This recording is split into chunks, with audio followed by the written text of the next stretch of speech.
All right, everybody, we're back with more Rocky coverage. Oh, man, I hesitated and I paid the price. A couple people beat me to it, but I disagree with their lists. Today we are talking about Rocky's opponents, and no, we're not going to talk about Spider Rico and his 10 title defenses or Wheeler.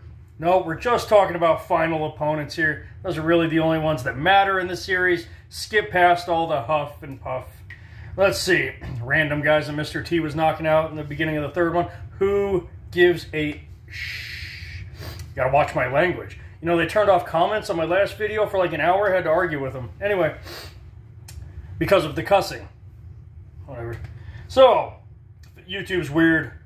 Starting at the bottom of the list, and we are going not by achievements, but by who stacks up against who and how well they would do. And at the bottom of the list, I'm sorry, I like the guy, but I gotta do Conlon, because, well, he was the undefeated light heavyweight champ, but that was light heavyweight. He moved up to heavyweight, and looking at his physique, I love Tony Bello, but he didn't do it by lifting weights. No, he did not. After prison, yeah, as a heavyweight, granted he was older, had 5 years of ring rust. I know they said 7, but watch my last video, you'll know why I'm saying 5. After 5 years of ring rust, he just was no match for a primed Adonis. So, Conlon's at the bottom of the list. He doesn't stack up well against these other guys. Moving on, Tommy Gunn. Sorry about the glare. Tommy Gunn. Now, in real life, Tommy Morrison, the actor who played him, fighter, would kick the shit out of everybody else on this list. In real life, he was deadly. Look him up. But in the movie, we saw he was 22-0. We don't know anything about the guys he fought. The only guy he beat was Union Kane, and it seemed to take him a while. He took some damage, superficial stuff, but Union Kane was known as a paper champion, a glass jaw. And then he fought a mid-40s Rocky who hadn't been training. He ran with Tommy, but that was it. And he was probably half drunk. He was at the bar. He was not training. He got up off the bar stool, went and fought Tommy, and beat his ass. So Tommy's on the bottom of this. 7th to the bottom. Now, this is going to rub some people the wrong way. I hate to do it, but I analyzed it a lot. And Clubber is number 6 on this list because Clubber's got 4 moves. A right hook to the head, a right hook to the body, left hook to the head, a left hook to the body. His defense is terrible. His stamina is terrible. 2 rounds with Rocky in the rematch, he was huffing and puffing. He couldn't deal with the style change. He couldn't deal with adversity. And he did something, and he didn't do what even Tommy and Conlon did. He didn't even get up once. So Clubber is there at number 5. Sorry, I hate to do it. I love Mr. T. But that's where Clubber belongs. Next, our opponent from our other threequel, Damian Anderson, coming in the second half, 5. I do like Damian Anderson. Don't know what's going on with Jonathan Majors. I don't know if he did it or didn't do it, you know, but I'll wait till the trial, okay? I'm not going to crucify the man. But I like his style. He's the only guy to use the Philly shell, the shoulder roll, the cross block for the jab. I loved it. He was the only guy who did something in the series other than this. And that was awesome. I really enjoyed the style they gave him. The way, you know, you can't do this in MMA. You're exposing too much of your back. You'll get taken down and leg kicked to death. But in boxing, the Philly shell is very good at neutralizing the right hand of your opponent. And every time his opponent would extend his left hand, he'd get an uppercut to the bicep or hook their shoulder, disabling their left arm. He left him, you know, granted he was a dirty SOB, but overall, very good. His first professional fight at 36 years old, he won the heavyweight strap. Granted, it was against that total douche canoe, Felix, but whatever. And his stamina is better than Clubber's, okay? Clubber could barely go 3 rounds. Damian Anderson went 12 rounds with Adonis. Adonis is ranked higher. Adonis would probably beat Clubber Lang. Oh, excuse me. Damian Anderson would beat Clubber Lang. Now, this is going to upset some people. Some people got to... Oh, he's marking. Whatever. Number 4, Mason Dixon. Mason the Line Dixon, all right? This guy does not get enough credit as a Rocky opponent. Granted, they didn't show a lot of his personality. He didn't have a lot of screen time. But he, although he's not as tall as Apollo or, well, just Apollo. They're the only two stick and move guys in the series. Well, Conlon, I guess. But he could move very well. He had a long reach, and he was good at moving and sticking and moving. His defense, I like the head movement better than this again.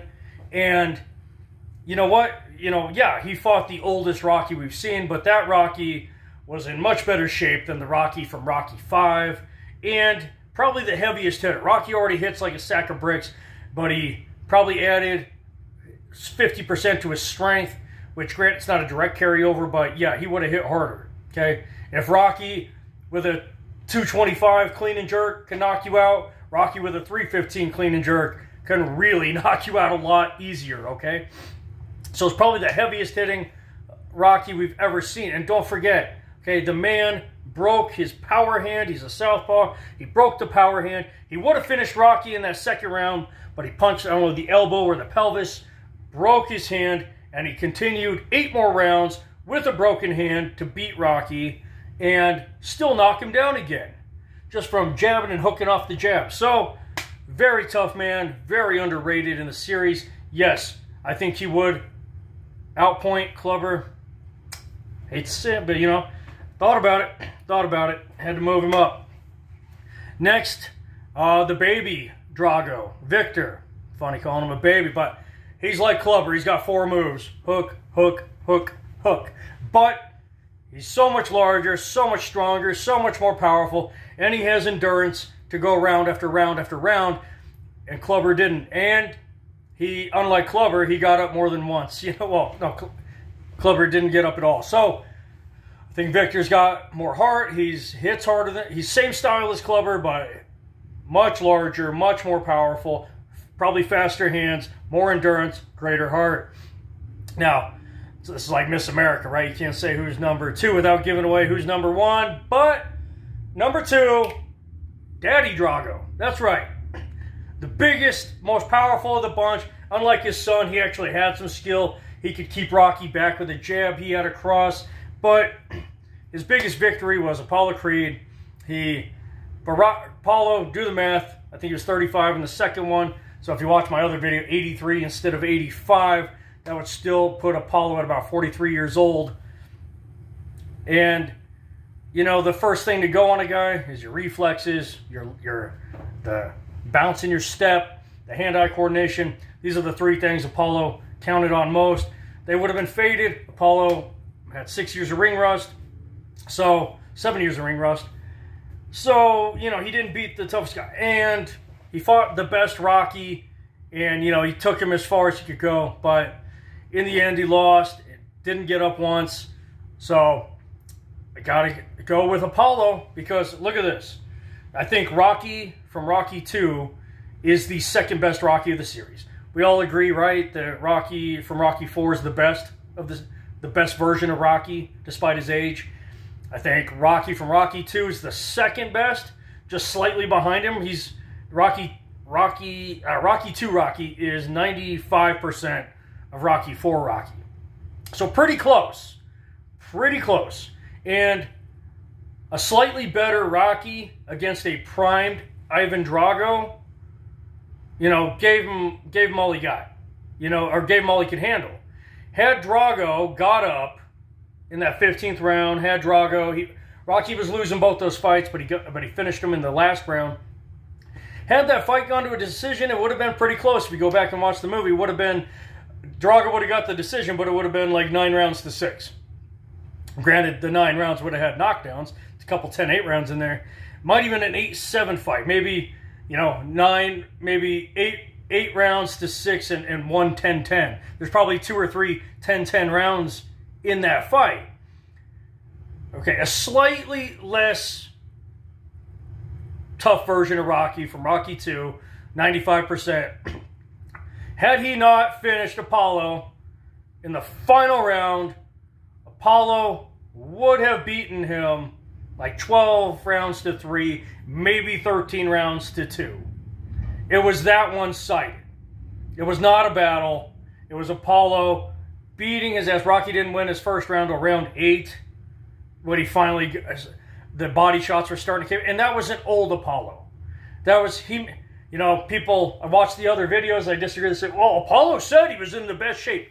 Every fighter says that. A fighter with 52 fights has said 52 times in his life, I'm in the best shape of my career, okay?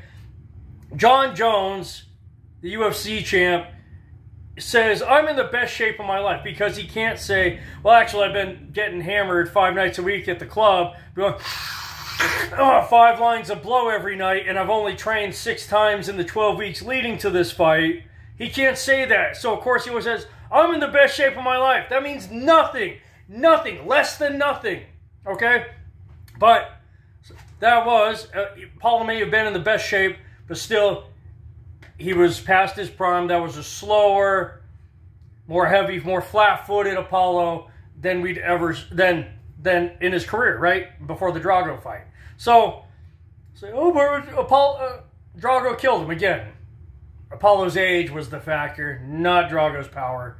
So, well, obviously it was a factor, but it wasn't the deciding edge. So, again, 2 Rockies that are almost close, the closest, the top 2 versions of Rocky.